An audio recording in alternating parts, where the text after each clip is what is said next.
Hello, everybody. I would like to wish everybody a happy new year. And there's a lot of things going on. As many of you know, the Patreon situation, the Patreon debacle, I guess we'll call it, is continuing on. I am working very hard on a solution for this problem. The person who is programming my website, Matthew Raymer, and his team is working to find a way to get payment going. And so in the spirit of deplatforming and censorship, I thought that it would be a good idea to look at a recent movie called Bird Box. A lot of you have written me and asked me to interpret this movie. And so in watching it, I had a very strange vibe. As many of you know, I've been working with Thomas Wijnaendts van Resandt.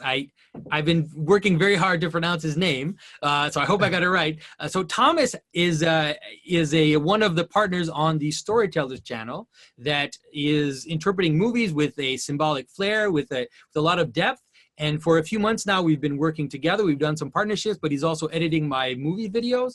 And I really respect his perception and his views. And so he wrote me a little note and said, what did you think of Bird Box? And I noticed that we had some similar vision. And so I thought we'd do something new this time. And we just do it as a conversation and interpret this movie for you.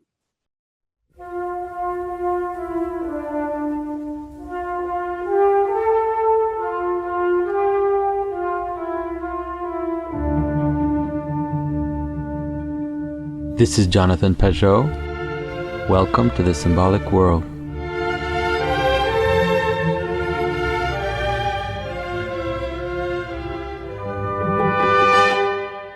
And so Thomas, please, maybe you can start us off and give us a few details. Maybe you can maybe do a little bit of synopsis for people to understand, or a bit of the premise. Then we can go into some of the perception that we had of this movie. Right. Okay, so I think the best way to start this off is that we need to divide the story in the film into the two stories that are really in the film. So there's like the macro story, which is basically this apocalypse story of an invisible force or some sort of spirit that erupts somewhere in Romania or Russia, and it rapidly spreads over the world. And the thing it does is that this is sort of like an evil spirit or demon, and it makes people go crazy. And if they look at it, so it's like invisible, but if people look at it and see it, then they go crazy and they commit suicide. On the one hand, so most people commit suicide, but on the other hand, there's a small group of people who are evil or have some sort of twisted mind who actually align themselves with the demon or become possessed by it, and then sort of express the will of the demon with their body. And so we have this protagonist. I think her name is Marjorie, and she's a woman, and she needs to basically survive. And the main arc of the story is her going down this river to a sort of safe haven where she needs to encamp. So that's the macro story. But then there's a second story going on, which is on the micro level, which focuses on Mallory or Marge, I think Mallory. And it's basically about she's pregnant and she doesn't want to be a mother, or she's basically setting herself up to be a terrible mother. So her arc is basically to change or transform from being a terrible mother into someone who embraces motherhood and who transforms from being a nihilist and becomes sort of hopeful towards the end. So those are the two stories that are sort of playing and intertwining throughout. So I think that's sort of like we need to keep those apart and see how they work together. So yeah, in terms of the basic arc of the story, like you said, some of the imagery is quite potent. This notion of this river ride down a dangerous river, moving towards what's hopefully for her a safe haven. That also be part of her arc as being a mother who doesn't want to be a mother. And then finally the whole movie ends. There's going to be many spoilers, so hopefully you're not worried about that. And towards at the end, where she actually names her children, and so this whole time it's kind of showing her coming into her role as a mother. And so that arc itself is quite good, and it's quite kind of symbolically accurate for sure. I think we need to add as well that this movie is based on a book I think it has a similar name. I'm not sure, but I hear that the book is quite different from the story, from the movie, but that it does have the same sort of arc about motherhood. And I think but in the movie they add some things on and change some things. But I haven't read the book, so I can't really comment on it. But maybe for people who have, it's something to take a note of. And so the thing that is strange, I think, that we both noticed about the movie, and the thing that is also strange in the political situation in which we are, is this idea that if you look at certain thing, like if there's this horrible thing in the world, and if you look at it, it's so horrible that it will make you kill yourself, or that it will make you, or it will, let's say, make you become evil and want to align yourself with this evil thing. And so during the whole movie, people are hiding themselves in houses, not wanting to look outside. They're wearing things over their eyes so that they don't have to see the outside world. And so so the whole premise of the story is to create this space around you where you actually don't have to, or you don't interact with the outside world, which is too dangerous and will cause you to become crazy. Yeah, and the interesting thing is that it's not just like with your eyes and actually going outside and you know, observing with your eyes, but it's also they show that it's also dangerous to look through cameras or like through digital images. And then there's this very short segment where they're watching TV, the news, and on the news they say you can't go on social media because social media is dangerous as well. So it's all these sort of these levels of perception. Everything is dangerous. Like your eyes are basically useless. So what I found interesting about this as well is that, so you start off, the story very rapidly introduces this apocalypse, and it quite literally flips the world upside down, in the sense that Mallory is sitting in a car with her sister, and then the car actually, you know, flips upside down, and then the world becomes inverted, right? So all the agents of order, you see the police and the people who work at the hospital and the army, like very quickly break down, and then in their place come like the criminals and crazy people, or like the very small contingent of people who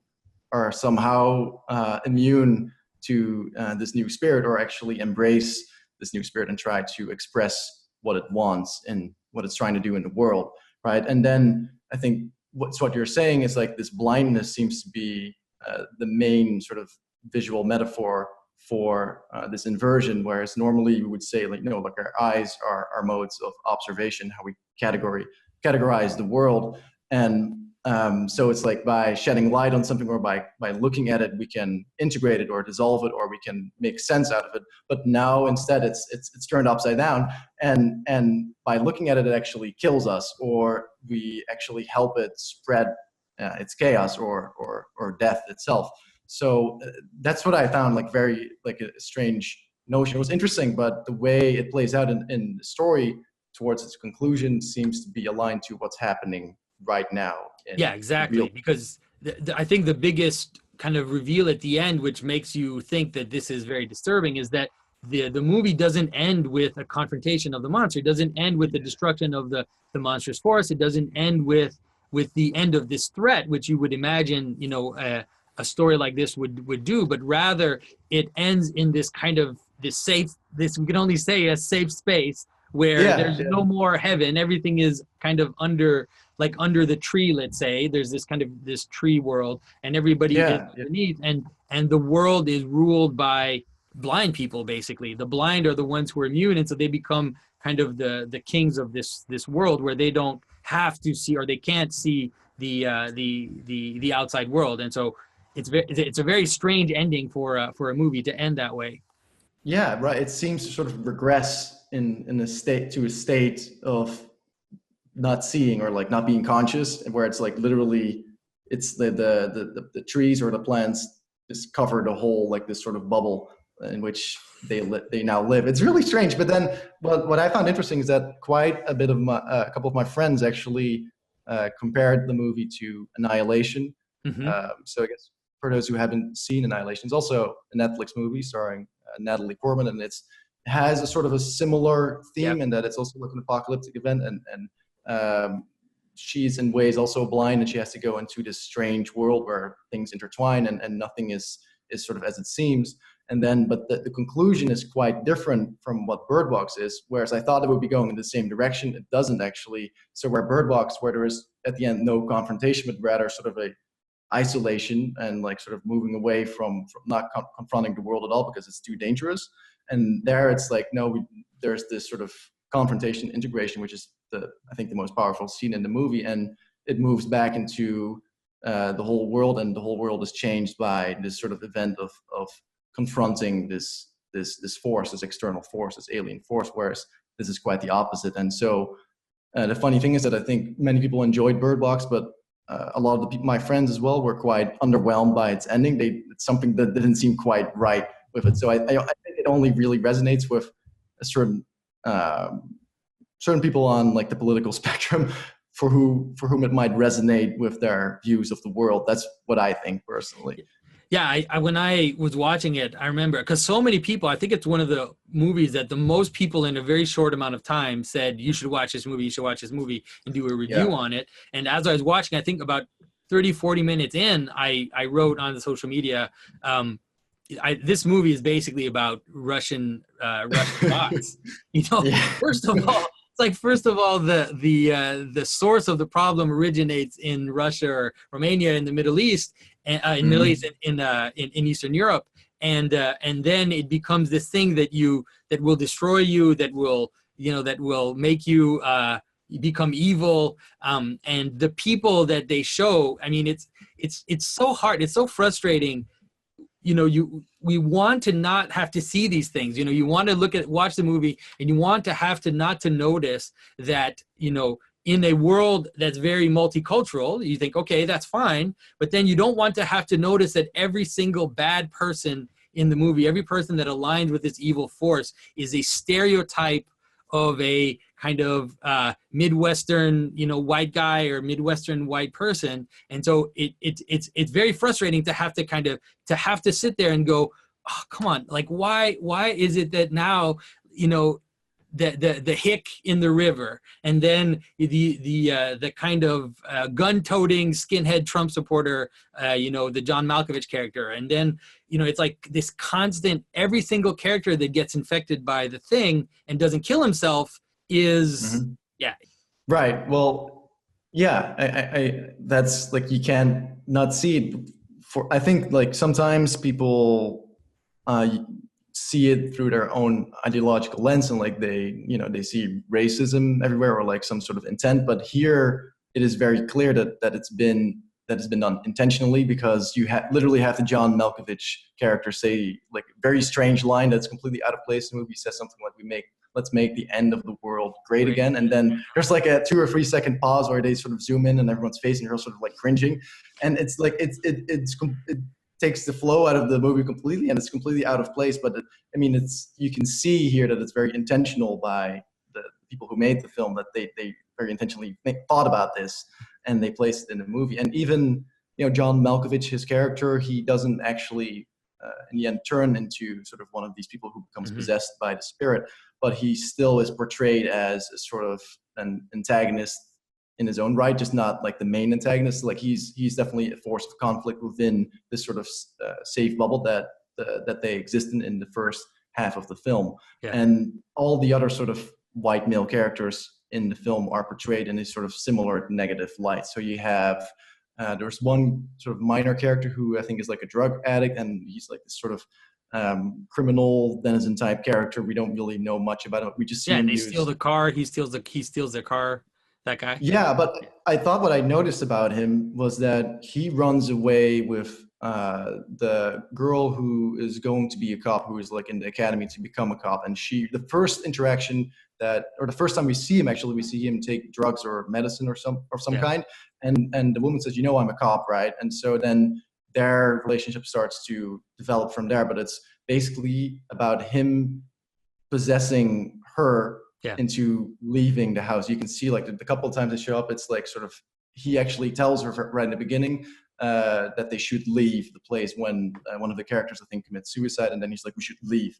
And so it sort of foreshadows what's going to happen. But it's the way it's done, it seems like he is sort of a microcosm for that spirit that's out there and sort of possessing people, and you see that happen within their relationship. It's a bit of, I don't know if it's right, but it seems to me that's what the intent was, but maybe I'm wrong. But at least it seems to align with sort of the broader narrative. At the very least, he's shown in a very negative light. Yeah, as are all the other sort of Yeah, and male. then there's the John Malkovich character. There's the hick in the river, which is the most kind of the most obvious. He looks like he's right out of Deliverance.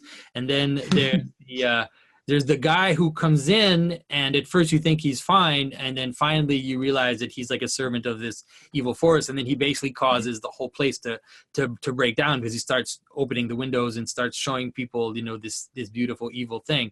And so yeah, so it's kind of, and I think that it's one of those things where while you're watching it, you're like, oh, come on, like why are you forcing me to notice this? I wish I didn't have to watch a movie and think about these things. But Yeah. that's what seems to have been the message of the or the use of symbolism in the movie seems to be way more propagandistic than anything else in the case of this story. Yeah, I agree. Yeah, definitely agree. But even without taking that into account, just the story itself and the story of the motherhood and how she transforms into like someone who doesn't want to have a kid and who sort of hates kids, into someone who embraces motherhood. It's still a conclusion that doesn't make any sense to me, because so in the end she's like, okay, I need to be less protective and sort of embrace having kids, and she gives them their names and their identities. But then it's not like she lets them confront the outside world. It's like, no, they can play around, but as long as it is in this enclosed space where it's just like this artificial space, and they don't have to confront really anything, so nothing really changes. It's like we're still at the start of the movie where she's sort of isolated in her own space, and then in the end we're in the same position, really. So that doesn't make much sense to me. I don't know if I'm missing a piece of the puzzle there, but it's just very strange. Yeah, it doesn't seem like there's much of a future there, at least not. Yeah, it seems like it doesn't end with much.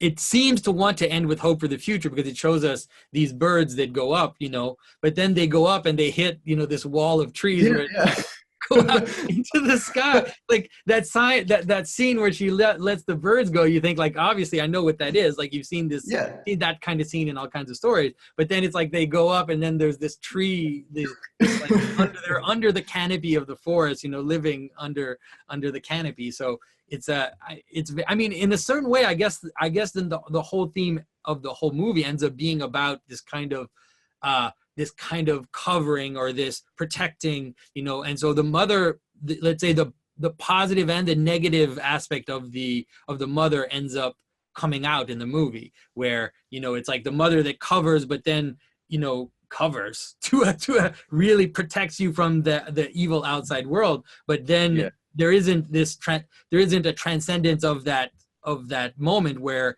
it's just about protecting people from the outside.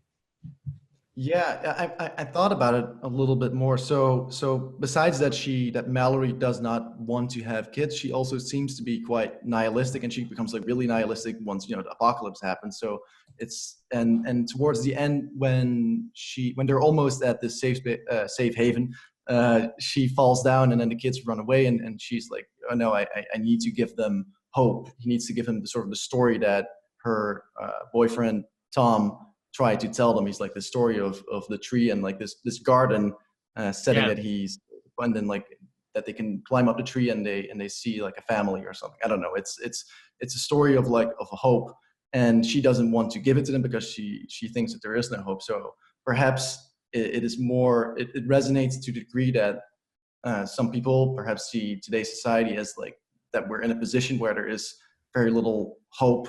And it is so nihilistic, but the only thing that she can do is not let them grow up in a similar manner, in that they become nihilistic as well, that they at least need to have some hope, even though that maybe the world will never be okay again, but that they get this dream, even though it might not be a real dream, that there is still hope for a better world. I don't know. I'm trying to figure out why it didn't have a more hopeful ending. It didn't make sense. Like I felt like it was sort of setting it up for this sort of confrontation with the spirit, but it just doesn't happen, and they just sort of seclude themselves, and then they're happy. But it's kind of weird because because you would expect, like, you would have movies like this that could end badly. Like the thing could have ended on an ominous tone, where, for example, it ends where the windows all open and everybody kind of looks up, and then the movie ends that way. Like, you could have had a dark ending for the movie, but the movie wants to end with a hopeful tone. But that's the problem. It's like, it's supposed to be a happy ending, but it's a very disturbing happy ending, because it's basically just living in a bubble. It's basically just living in a safe space and not being able to confront this outer evil thing that's there. So that's a very strange thing.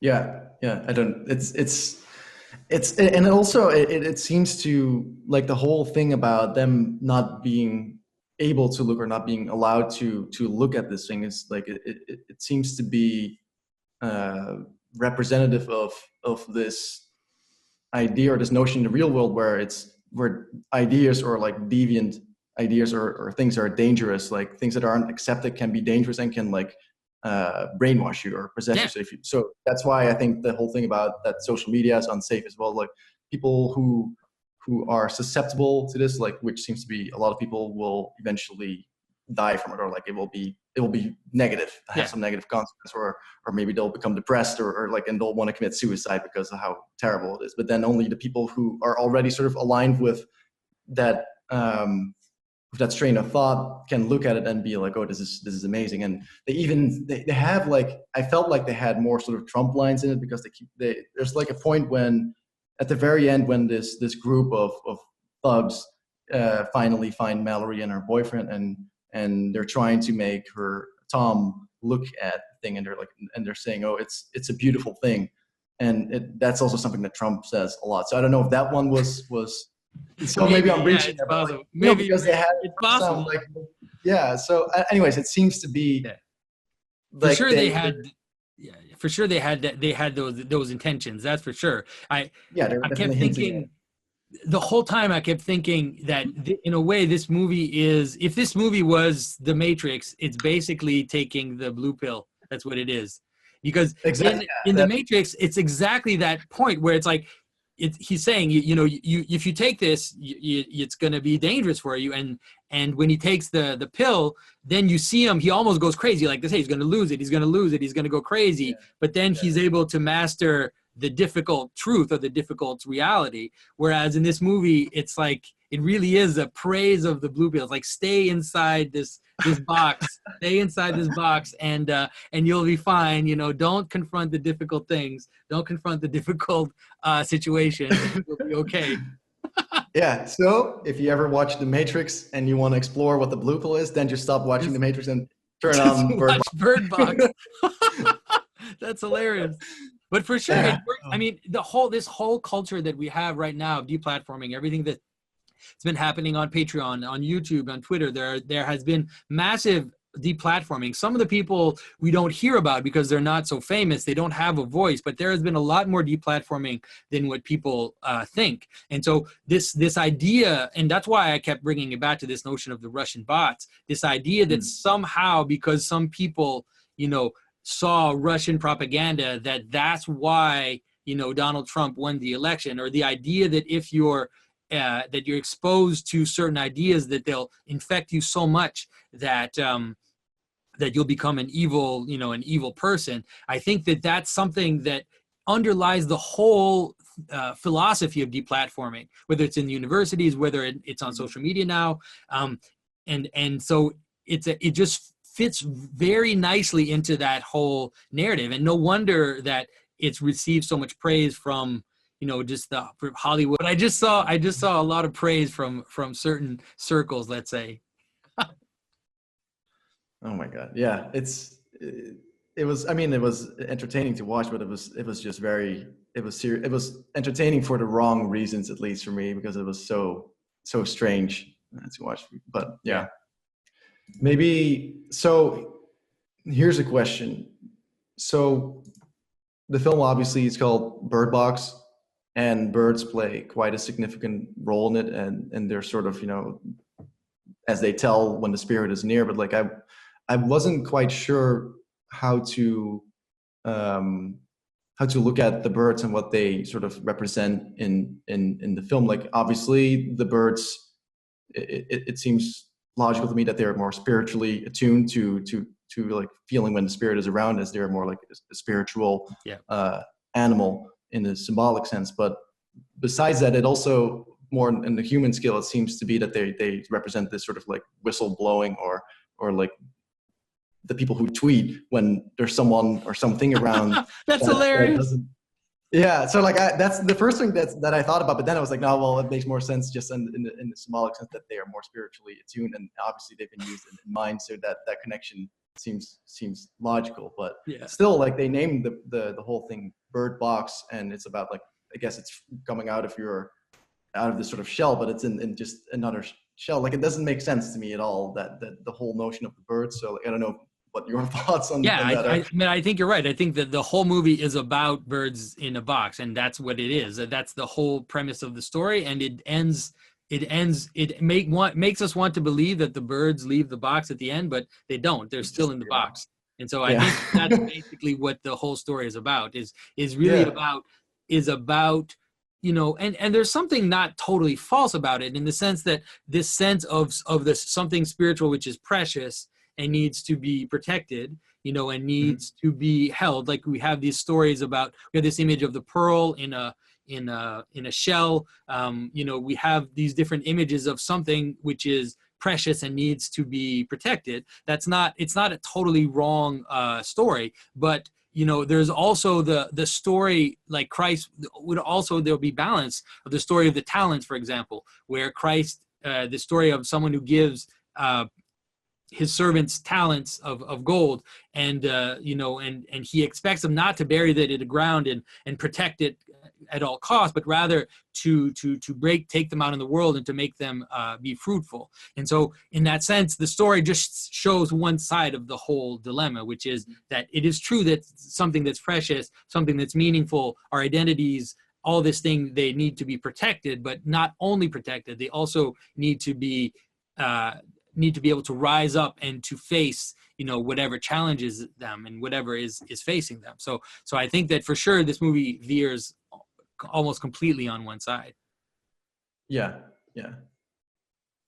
All right, guys. So I think, you know, this was a lot of fun for me. Like, I don't know, maybe Thomas and I will do this again. I really think that he's got a good symbolic intuition, and it's rare that I find people that have that. And so look forward to more videos, obviously edited by Thomas, but maybe we'll have him back on the channel too, to have these kinds of discussions again. And so I will wish you guys all, once again, a happy new year, and hopefully we'll have more pleasant things to talk about during the year besides Bird Box. So Thomas, you want to say a last word? Well, thank you for having me on. I enjoyed ranting about this movie a lot. I hope, and as you said, I hope we can talk about more positive things as well, because I think there's a lot of deconstructing and people ranting on YouTube already. So, but I know usually we do things about movies that we actually like. So I think maybe next time we can do that. So all right, good idea. All right, guys, we'll see you later.